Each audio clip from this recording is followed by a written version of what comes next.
বিদেশ থেকে যেসব নেতারা তাগিদ করবে, বিদেশ থেকে যারা আদেশ করবে, এই আদেশগুলো শোনা যাবে? শোনা যাবে? শুনতাম যদি তারা রাজপথে থাকতো। কারণ যে নেতা সামনে থাকে না, সে যে নেতাই হোক, জামাতের নেতা হইলেও তার পিছনে ইক্তেদাহিতু বেহেজাল ইমাম বলা জায়েজ নাই। কারণ নেতা থাকবে সামনে, নেতা থাকবে কোথায়?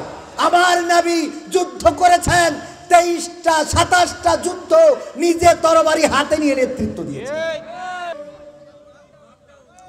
পাইছেন? আমি বললাম লকডাউন কেন ডাকলেন? করোনা তো আসে নাই, তাহলে কি আপনারা করোনা নাকি? কথা কয় না। মানুষ করোনাকে ভয় পায় না, খুশি হয়। সুতরাং ভয় এত ভয় পেয়েছে যে লকডাউন মানে নাই, এত ভয় পেয়েছে লকডাউন মানে নাই। ওগো আমার ভাইয়েরা, আর ওই বিদেশ থেকে যেসব নেতারা তাগিদ করবে, বিদেশ থেকে যারা আদেশ করবে, এই আদেশগুলো শোনা যাবে? শোনা যাবে?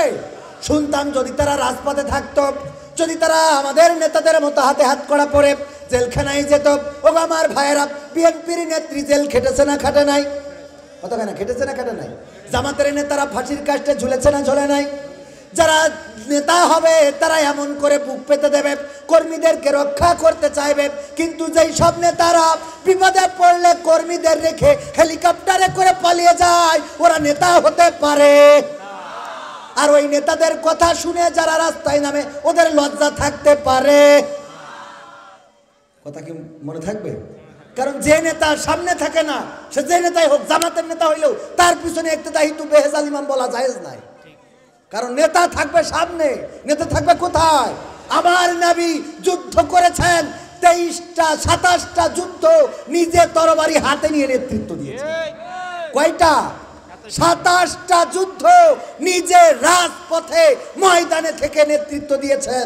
অথচ বিশ্ব নবী যদি চাইতেন সাহাবাদের পাঠায়ে মসজিদে নববীতে জিকির করতে পারতেন না? পারতেন না। কিন্তু তিনি আগে থেকেছেন, সামনে থেকেছেন। ওমর রাদিয়াল্লাহু তাআলা আনহু, আবু বকর রাদিয়াল্লাহু তাআলা আনহু, আলী রাদিয়াল্লাহু তাআলা আনহু, ওসমান রাদিয়াল্লাহু তাআলা আনহু, সব লড়াকু সৈনিক সামনে থেকে নেতৃত্ব দিয়েছেন। এই জাতীয় নেতা যে দলের হোক, সেই দলের পিছনে যাইতে আমাদের কোনো অসুবিধা আছে? নেতা যদি আমার জন্য জেল খাটতে পারে, আমিও সেই নেতার জন্য জেল খাটতে রাজি আছি না নাই? কিন্তু নেতা যদি সুইজারল্যান্ডে বেগম পাড়ায় বাড়ি বানায়, কানাডার বেগম পাড়ায় বাড়ি বানায়, সুইজারল্যান্ডে টাকা রাখে, পিকনিক করতে যায় সিঙ্গাপুরে, আর থাইল্যান্ডে যায় পিকনিক করতে যায় থাইল্যান্ডে, চিকিৎসা নিতে যায় সিঙ্গাপুরে, আর মাঝে মাঝে ব্যবসা বাণিজ্যের জন্য যায় দুবাই, মালয়েশিয়ায়, বিভিন্ন দেশে। আর যখন বিপদে পড়ে তখন নেতার খবর থাকে না। ওই নেতার পিছনে স্লোগান দাও, আমার নেতা যেখানে আমরাই আছি সেখানে। নেতা এখন দাদার কাছে, তুমি কেন বাংলাদেশে? ঠিক না বেঠে? নেতা চলে গেল কোথায়? লন্ডনে। নেতা চলে গেল আমেরিকায়। নেতা চলে গেল কুয়েতে। নেতা চলে গেল কাতারে। নেতারা চলে গেল আন্ডারগ্রাউন্ডে। আর তুমি চায়ের দোকানে বলে বসে, চায়ের দোকানে বসে বলো অমুক আসবে, বাংলাদেশ আসবে, অমুক আসবে, বাংলাদেশ আসবে। ঠিক না বেঠে? বলে না? বলে না? আসবে আর হাসবে। আমরাও চাই আসুক আর হাসুক। ভালো কাজ যদি করতো, আমরা সেই নেতার পিছনে আমরাও থাকতাম। কথা কয় না? কিন্তু ভালো কাজ যারা করবে না, তাদের সাথে এই যুবকেরা আয়োজন করেছে, মাহফিলের দাওয়াত দিয়েছে, এসেছি। এখন যুবকরা যদি বলতো, হুজুর আমরা আনতেছি পরিমণি দ্বিতীয় বক্তার, আপনি প্রধান বক্তা। কিনা? পরিমণি বিশেষ আকর্ষণ, আর আপনি হইল প্রধান বক্তা। বলেন আমরা এটা মানতে পারতাম? আমি এখানে আসতাম? পাওয়া যেত? আমাকে পাওয়া গেছে কখনো? হুজুর আসেন, সিনেমা হল উদ্বোধন করবো, আপনি ফিতে কেটে দেবেন, গিয়েছি? কথা কয় না?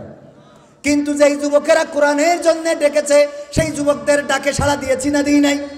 কিন্তু দুঃখ হলো, এই যুব সমাজ যারা আয়োজন করেছে, শুধু একজনের কোনো মতে বিয়ে হয়েছে খুব কষ্ট করে, আর বাকিদের একটারও বিয়ে হচ্ছে না।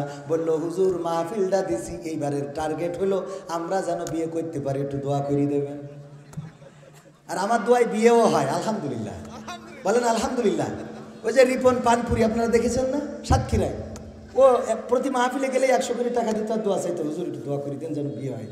তো দোয়া করে দিছি, আমাকে জানালো হুজুর আলহামদুলিল্লাহ বিয়ে হয়েছে। পরের বছর আবার গেছি সাতক্ষীরায় মাহফিলি, সিরকুট দেশে হুজুর দোয়া করে দিন আমার যেন বিয়ে হয়। আমি বললাম তুই যে কয়দিন আগে জানালি যে তোর বিয়ে হয়ে গিয়ে বলছে হুজুর বিয়ে হইলো তা বউ চলি গিয়ে। তা আমি বললাম এত দোয়া তো করি পারবো, তোর বউ বিয়ে করা পর্যন্ত দোয়া করে দিচ্ছে, আবার বউ চলি গেছে তা ও আর কত দোয়া করবো। পরে আবার দোয়া করলাম, আলহামদুলিল্লাহ রিপন পানপুরি বলে ডাকি আমরা, এখন বউ আছে বাচ্চাও হবে আলহামদুলিল্লাহ।